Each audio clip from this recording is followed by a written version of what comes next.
Today, this is our weapon, and we'll be destroying everything in our path. In the land of Hyrule, there's a legend passed down through the generations of a hero clad in green. A boy from the forest who set off on a grand quest to rid the world of evil, who got horribly sidetracked. Which is understandable because minigames are fun, but when it came time to brandish the holy blade to end the reign of terror that had possessed the world, the hero had a different plan. The legendary Master Sword was simply discarded, and with both hands firmly placed upon a new, more powerful weapon, he outstretched his hands for the heavens. Because today, evil wouldn't win. Today, evil is taking a pot to the face, over and over again. Can you defeat Ganondorf with just clay pots in Ocarina of Time? Let's find out. There's nothing worse than having someone break into your house and smashing all your pots, but digital compromises of your online accounts can be just as destructive. Thankfully, Dashlane is here to help. Password management can often be a pain since you always want to create strong passwords for every service out there. But managing all those passwords is tedious. Dashlane fixes that problem with its encrypted password manager. It's capable of creating strong, complex passwords for all your accounts while utilizing a master password locally on all your devices. Things are encrypted and decrypted locally, which means even if Dashlane got hacked, it'd be like breaking into a bank but not having any keys to the vaults. You have your only key. Beyond password management, Dashlane also autofills in personal info/payment details, can notify you when an individual account has been compromised, monitors the dark web for breaches, and provides a VPN for safe, private browsing. It's a bunch of amazing services all wrapped up in one neat package. So if you'd like to take your security to the next level and make your password management headache go away, go to dashlane.com/SwankyBox to get Dashlane on your first device for free. And a huge thanks to Dashlane for sponsoring this video and supporting me as a creator. If there's one thing that comes to mind with most Zelda titles, it's the fact that Link is going to smash every pot he comes across in his adventure. Pots in general are weird, because they are basically the oddest form of attack in the game. Having come from A Link to the Past to Ocarina of Time, I was familiar with the concept of throwing objects into enemies to deal damage. So of course, grabbing rocks and pots made sense. But there's some pretty interesting characteristics that you should know about each before starting our journey. In the world of Ocarina of Time, rocks and pots are not equal. Rocks are capable of being spawned individually or in a circle like we see in Kokiri Forest. But ultimately, rocks are kind of useless. Coming back to the game and utilizing rocks, I quickly realized that most, if not all enemies, don't actually get hurt by rock throws. The rock can hit them right in the schnoz, and they won't even blink an eye. This is weird because rocks should honestly pack more of a punch than pots, but their hit isn't registered. Swapping over to pots though is a different story. Despite them not being as heavy, we can use them to defeat enemies with a well-aimed throw. I think the reason why pots can deal damage and rocks largely don't is simply because pots are often coupled with enemies in dungeons. So it's probably more top of mind for developers to give them that attribute. Also, they dealt damage in previous games, so there's that too. Off the top of my head, I can't think of enemies I can defeat with rocks, but if you know any, let me know. Anyways, if we're going against Ganondorf, then we should probably go over the most annoying aspect of being a clay pot warrior, and that's measuring your throw. When you toss a pot, the pot generally goes the same distance every time, even if you're Z-targeting an enemy right in front of you.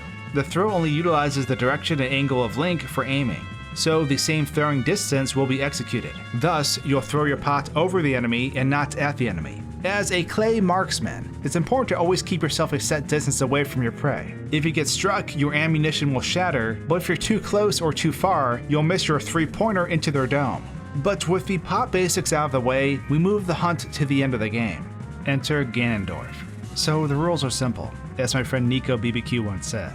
Ganondorf as a whole can only be hurt by pots. However, given that Ganondorf has a unique damage setup, we'll still have to utilize traditional means to get him to a damaging state. So Ganondorf basically throws his magic at you, can get stunned, and then, when hit with light arrows, is then available for damage. He also has that dark energy attack too.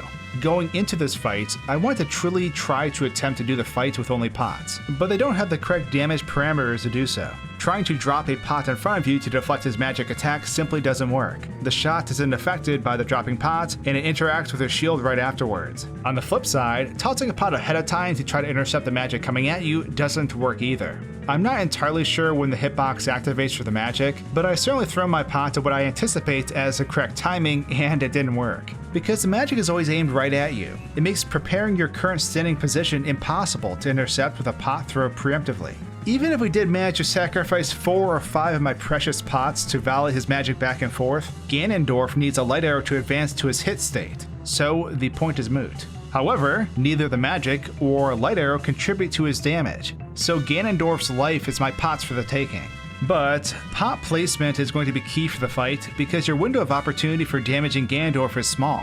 Putting a pot repository next to Ganondorf is useless, because you run out of time before you get over there, and there's a high chance your pot will miss due to the distance. So we need to put our pots on the collapsible terrain around the area on the outer ring. This is optimal throwing distance to punish Ganondorf with our clay missiles from above. The ideal setup for this method is to have Big Goron's sword equipped, and to be crouching next to our ammo queue. We don't want to horizontally swing at all because we risk destroying pots. So we want to crouch with Big Goron's sword so we can utilize the length of its stab attack. The Master Sword is too short for stabbing accurately. It's a gamble whether the tip of our sword hits the energy blast or our shield does, which ends the volley. With some well-timed super pokes, we can stun Ganondorf and then hit him with a light arrow. At this moment, it's super crucial to start loading Link's arm up with clay bombs, because the damaging process through pots takes a long time. It's annoying trying to pick them up by mashing A, and realistically, you only get one hit in before Ganondorf recovers. But with the patience of a monk, we can repeat this process over and over again, shattering pot after pot, until Ganondorf eventually just dies from head trauma.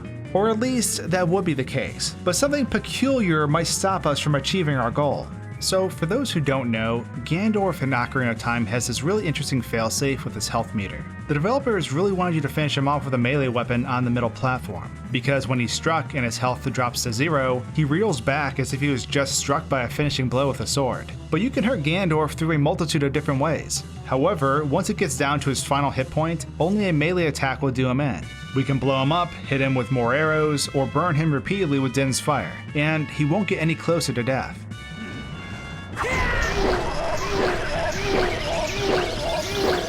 So my fear was that his plot armor would protect him from my clay grenades, but I had a hunch this may not be the case. I mean, if a developer was trying to cinematically line up the final blow for this fight, I'd for sure make sure to check off Link's equipment so they couldn't deal the final blow. But the thing is, pots normally can't be accessed up here, and the damage dealt from a pot is out of the norm when it comes to traditional damage dealt in Ocarina of Time. So I pressed onward, painstakingly throwing pot after pot after pot, each time taking a sliver of Ganondorf's health, hoping that I wasn't stuck in a never-ending loop where he wouldn't die. Mind you, attacking Ganondorf this way means you're only able to damage him minimally each round, so the fight will take you a very, very long time.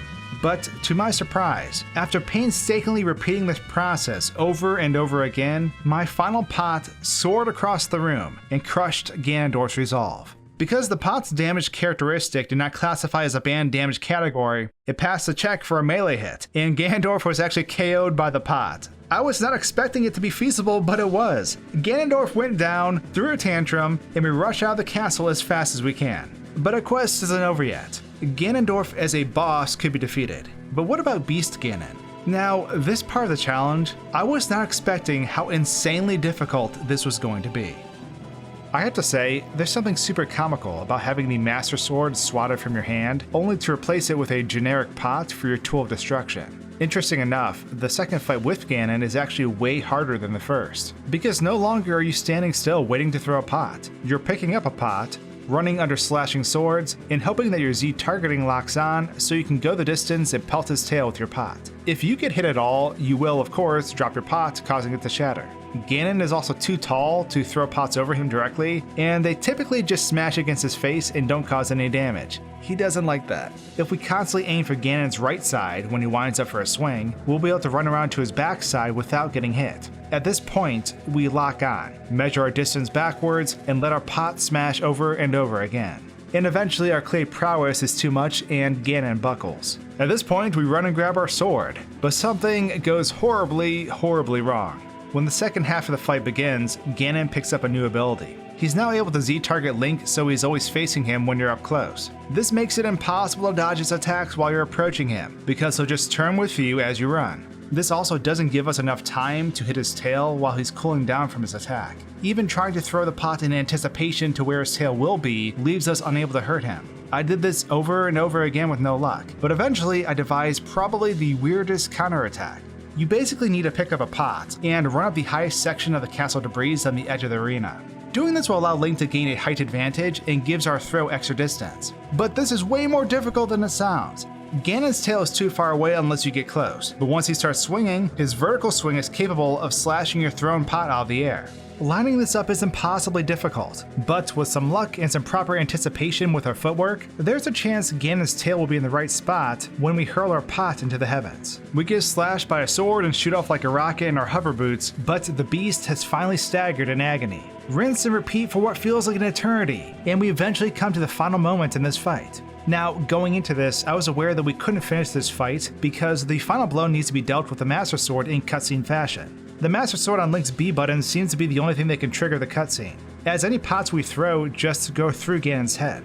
It's unfortunate, but our pots got us all the way here to this moment. With pots by our side, we deliver the final blow, and bring our artistic quest to a close. And that's your daily dose of internet for today, in case you ever find yourself needing this important knowledge in the future. If you like my bizarre videos, consider subscribing as there are more to come. Oh yeah, I think I smashed around 370 or so pots making this video. And with that, thanks for watching guys and gals, and until my next pot smashing adventure, cheers.